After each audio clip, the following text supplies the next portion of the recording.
नजर आते हैं दिलचस्प और अजीब खबरों पर। दुनिया में काफी के शौकीन अफराद काफी तादाद में मौजूद हैं, मगर एक खातून ने तो हद ही कर दी। इंटरनेट पर एक वीडियो ने धूम मचा रखी है, जिसमें एक खातून काफी के फवारे से काफी पीती नजर आ रही हैं। डेनियल नामी खातून चाय और काफी जैसी मशरूबात जिनमें कैफीन पाई जाती है, इन्हें पीने की काफी शौकीन है। खातून ने अपनी इंस्टाग्राम पर एक वीडियो शेयर की है, जिसमें वो नई दरियाफ्त काफी के फवारे से काफी नोश करती नजर आ रही हैं। अमेरिका के सीरियल रिकॉर्ड साज ने पंप रॉकेट से हदफ को 37 बार लगातार निशाना बनाकर एक और गिनीज वर्ल्ड रिकॉर्ड अपने नाम कर लिया। अमेरिकी रियासत आइडाहो से ताल्लुक रखने वाले डेविड रश ने 250 से ज्यादा गिनीज वर्ल्ड रिकॉर्ड तोड़े हैं। उनका कहना था कि उनके बेटे को तोहफे में मिलने वाले रॉकेट ने उनको पंप रॉकेट की मदद से लगातार हदफ को निशाना बनाने के रिकॉर्ड की जानिब राग़िब किया। डेविड रश ने एक और सीरियल रिकॉर्ड साज अश्तिका फरमैन को टाइटल के लिए चैलेंज किया।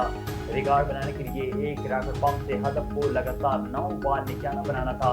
उनका कहना था कि उनके बेटे के खिलौने के साथ आने वाला डायनोसॉर रॉकेट से दुरुस्त निशाना नहीं लग सकता था, इसलिए उन्होंने बेहतर निशाने के लिए सिलेंडर रॉकेट खरीदे। बसारत से महरूम नौजवान ने सुनकर कुरान पाक हिफ्ज़ कर लिया। मीडिया रिपोर्ट के मुताबिक सऊदी अरब से ताल्लुक रखने वाले नौजवान नाबीना हाफिज मोहम्मद कारी सलमान ने शाह सलमान बिन अब्दुल अजीज मुसाबका बराए हिफ्ज़े कुरान और तिलावत और तफसीर में शिरकत की। नाबीना हाफिज और कारी सलमान ने बताया कि किताब अल्लाह को सुनकर 5 बरस में मुकम्मल हिफ्ज़ किया।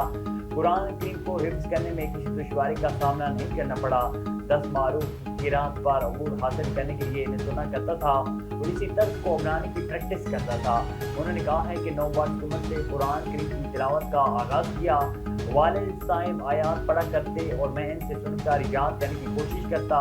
वालिद से सुनकर इन आयात को मुतअद्दिद बार पढ़ता। इस तरह वो मुझे आयत याद हो जाती तो मैं वालिद को सुनाता था।